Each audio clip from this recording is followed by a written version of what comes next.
All right, welcome Math 2 to week number 2. We're going to be doing 2 lessons this week, 12.3 and 12.4. Do not get hung up on the numbers. This is chapter 12 in our textbook.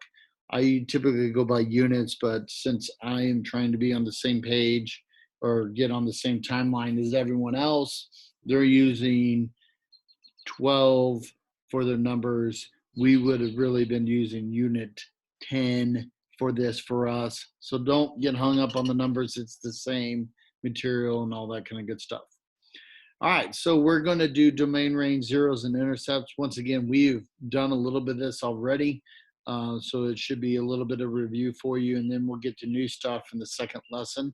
But here we go. X-intercepts of a graph of a quadratic function are also called the zeros of the quadratic function. That is definitely true. And then I've written this for you before, but it's also called the solutions. And you'll need to know that here later on. Let me get that down there. I don't want to go underneath. And they're also called roots, okay? So not only are the x-intercepts the zeros of the function, but they're also called solutions and also called roots. Okay, and we use those words interchangeably when we're dealing with quadratics. All right. So problem number 1, domain and range. The domain of a function describes all of its possible x values, while the range of a function describes all of its possible y values. And you should know that, domain and range, right? We've been doing that since Math 1. So when we look at this particular quadratic, and this quadratic is g of t equals negative 16 t squared plus 160t, and we do that and we plot it, we put our calculator, we go to our table, we get those values and we put it on the graph.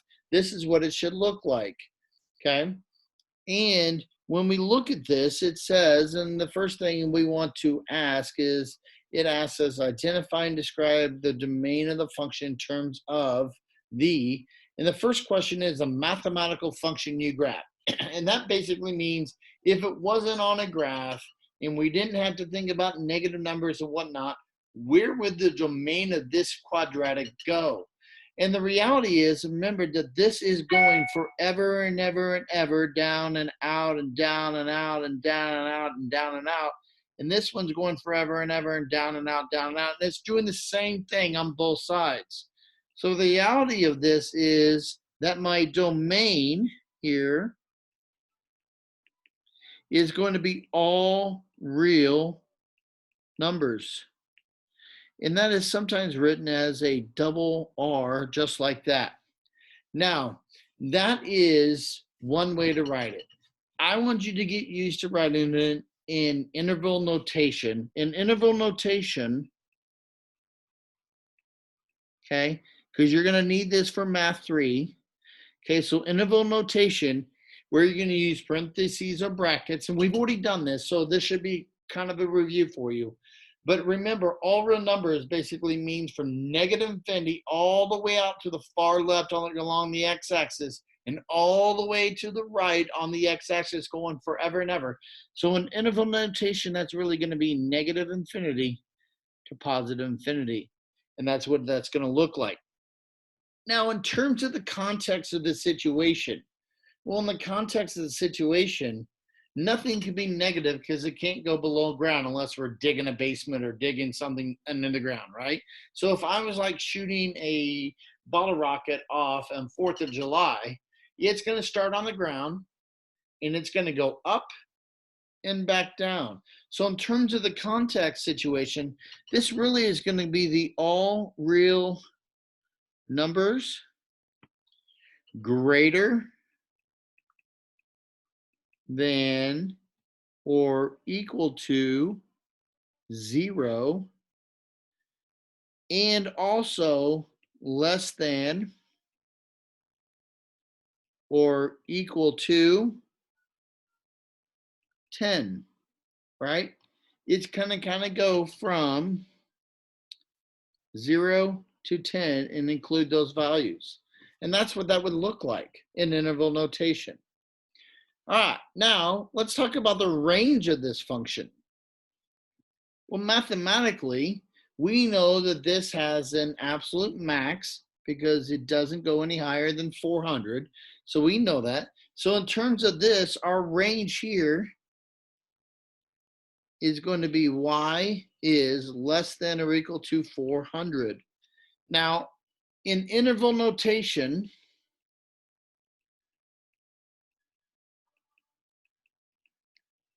that's going to be from 400 down to negative infinity. And it's going to go down forever and ever and ever and ever and ever. Now, reminder, and it's going to be at the bottom, but I'm going to tell you now anyway because I'm using them. Remember, bracket means including that value. In parentheses means not including that value, right? It's up to but not including. And the gentle reminder is when we deal with infinity, infinity never stops, so it's never included. It keeps going and going and going and going and going. All right. In terms of this context situation, in this one, all real numbers is going to be less than 400 or equal to, right? Less than or equal to 400, but no less than 0. So if I was going to write this, this is going to be 400 down to 0. Okay? And I'll keep it simple in interval notation. All right. Now, the last question of this, it says, how is the range of a quadratic function related to its absolute max or min? Well, the max or min limits the range. The max or min, whichever one we're talking about, limits the range. What I mean by that is it either caps it at the top or caps it at the bottom. It can't go any higher, can't go any lower, depending on if it has a max or a min. It's going to limit that range. There are no y values past the max or min. All right, pretty simple idea, right? Okay, let's keep going. Remember, you can pause this at any time. You can slow me down by pausing, stopping, doing all that kind of good stuff. Now, I did say that I was going to talk about the parentheses and the brackets. Here it is, right here. Remember, an open interval, which is parentheses, that does not include the value, right? It's up to but not including. And a closed interval is going to be our bracket, and that is included. That value is included. It's equal to, basically. Okay, so brackets are with equal to's, and then parentheses are less than or greater than. Okay, all right, keep it going. So as we do this, we're going to get to the next part, and we've seen some of this already, right? We did this a little bit, and let me keep that down below and change colors. Let's get another one. And it says, use the interval notation to describe the interval of the domain in which the model rocket function is this one. So our interval notation describing the interval of the domain in which the model rocket is increasing. Well, remember, in terms of this problem, this end, don't think about it on the graph. Think about where is this graph, right? Where is it out here, right? And where is it out here? When we talk about the interval, right, we're talking about along the x-axis. Where is this graph increasing along the x-axis? Well, it's starting way out to the left at negative infinity. So it's starting way out there, negative infinity, and it's increasing all the way to, and where is our max? It's right there. So it's increasing all the way to 5. So I know that it's going from negative infinity to 5 is where it's increasing. And then it starts decreasing at 5 as well. And it decreases all the way. So right at 5, where it takes that increase and all of a sudden at 5, it turns, it starts decreasing down. So it's going to go to positive infinity along the x-axis. It's decreasing. you've got to think of the 5, and I'm going to give myself some 5. The 5, x equals 5 here, is the turning point, okay? The turning point for increasing and decreasing, okay? So it's not ever stationary at 5. So I can't use the bracket there, okay? It's the 5 is where it is turning. So it literally gets to 5 and it starts to turn. It's never stationary at 5. It is our turning point, okay? So the graph here, the graph increases from negative infinity along x-axis to 5 on x-axis. And then it's going to, graph is going to be decreasing from 5 on x-axis to positive infinity along x-axis, okay? So it's just easier to write in interval notation than it is to write in sentence form, right? All right. Now, question number 5 says, how does the absolute max or absolute min help you determine each interval? Well, the absolute max or min gives us the x value of the turning point, right? It gives us the x value, my turning point, right? My turning point, right, of the parabola.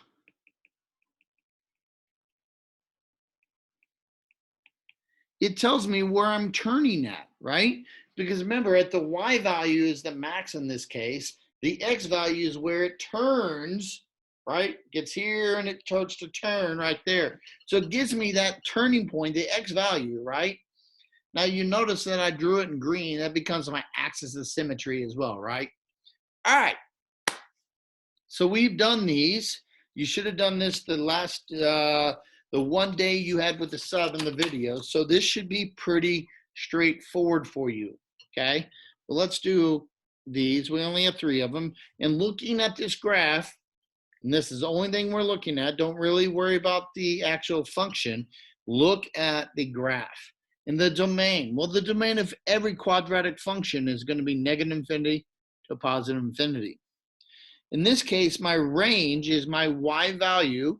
In this case, it's opening down, so I know my range is going to be from 2 down to negative infinity because it's going down forever. My absolute max or min, well, in this case, it's going to be a max, so max.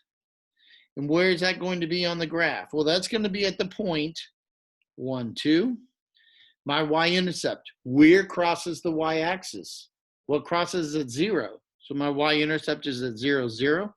My zeros, my roots, my solutions, where they cross the x-axis?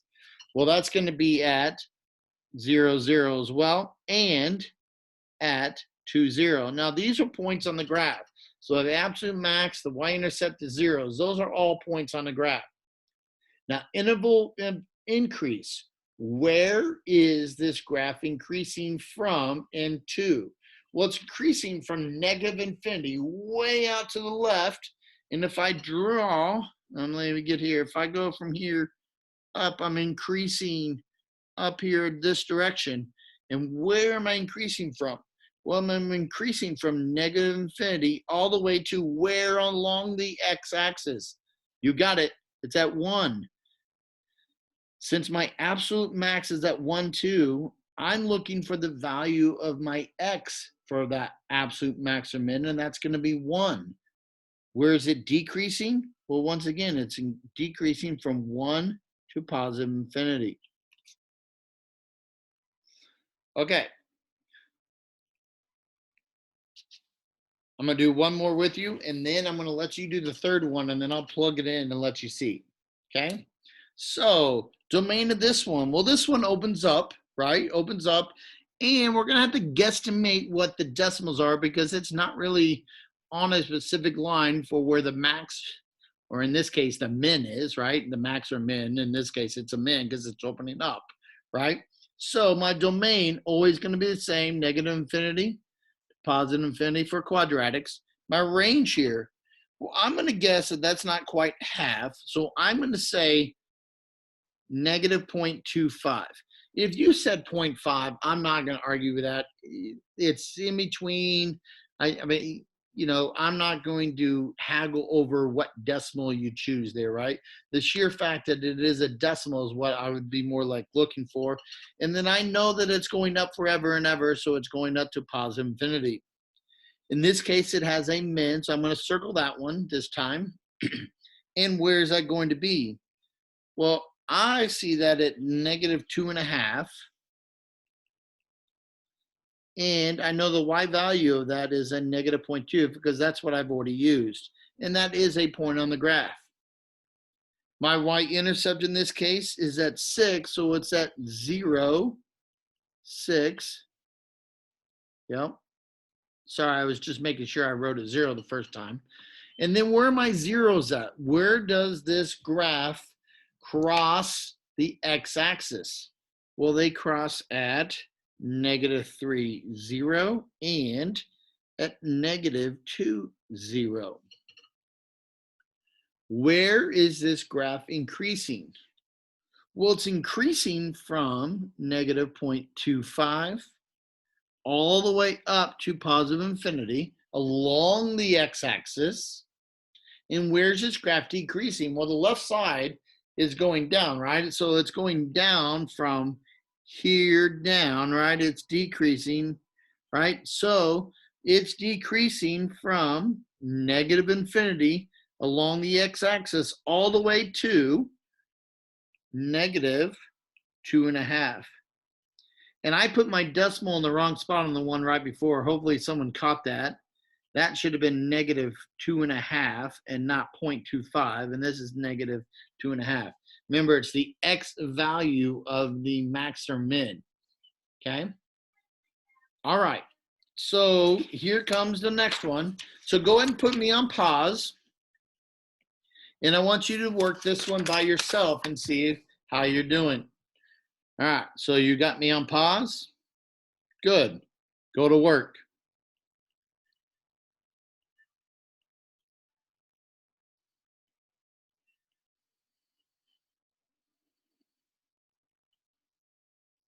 Okay, welcome back.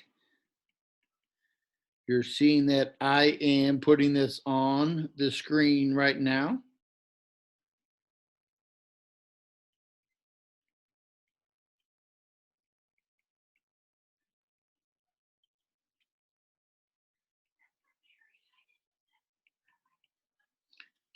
And there you go. Hopefully you got those right. Hopefully you're enjoying your week. Look forward to one more lesson this week. So I'll stop this one and see you shortly. Hey, remember, office hours, you can come by and see me anytime during office hours, or you can continue to be emailing me either way. But I do want, if I give you a worksheet or notes, I want you to send me those via picture so I know that you're working on this. All right. See you here in a little while with a new video.